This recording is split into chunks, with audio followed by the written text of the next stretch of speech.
niekas ir nesiima. Šitas piliakalnis sutraukčiau, jo aplamai net bet naujas gyvenvietės yra trauktas į registrą, tik piliakalnis. O Paduvio piliakalnis jau turi naujas gyvenvietę. Bet va, šičia labai... Šakališkių turi naujas gyvenvietę. Šiaip, bet aš ką norėjau pasakyti, kad va šitoj vietoje, tai čia buvo susibūrę labai daug žmonių gyventi. Taip. Tikriausiai, nes toks tankus piliakalnių tinklas vienas prie kito retai kur yra. Ir čia labai matytų, kad čia dar iki valstybės susidarimo galimas dalykas, kad čia tos pagrindinės gyvenvietė ir buvo. Tai be abejo, kad minėjimų dar reikėtų daugiau, bet ypatingai panaudotos georadarus. Lietuva dėja, archeologas jų neįperka dar, nuomot negali. Latvija Estija naudoja jau, kas buvo konferencijos tokio Kernavėje.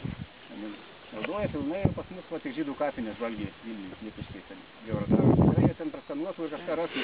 Taigi pagal legendą Kulgių nuėjo iki Šakališkių piliakalnių. Tai tiek kilometrų.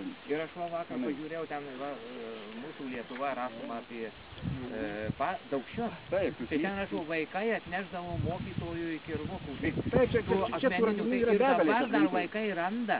Man irgi aštuntokai atrodo rodė, kad sako, radom kažkur tai laukuose, tai čia tų akmeninių kirvukų labai daug. Taigi žinot, tas atvejis, kur dabar kalva iškasti prieš kelis metus, ten netoli Paduvinių kalva, tiesiog žydų karjerą iškasti, rado paleolitų skeltę. Na taip, dabar tos skeltės iš Operos muziejui, bet iki šiol 2 metai praėjo, dėja nepavyko pasitikėti archeologų.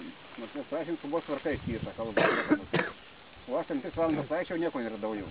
Viskas 1000 kubinių metrų išvežė su pilna, bankrutavus ir va ten grynai akmens amžiaus buvo. Kurtinaitis, tai jei kas nors pažįsta Albiną Kurtinaitį, tai jisai čia randa šventas vietas. Pavyzdžiui, va tose kalvose man pasakojo žmogus, kuris tam visoje gauja toksai, mano kaimynas vosmenis. Jis sako, vietos patakalnis, kur tikrai gali būti mitologinė vieta, bet šiaip reikėtų per pelkės eiti kokius dar 2 kilometrus. Tai ateičiai lieka. Taigi, gali praeinti.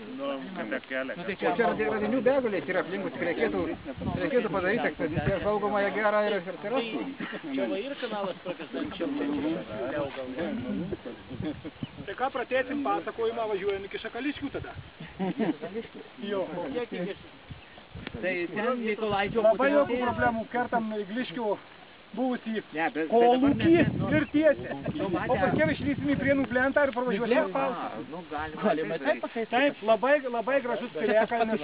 Kilometrai.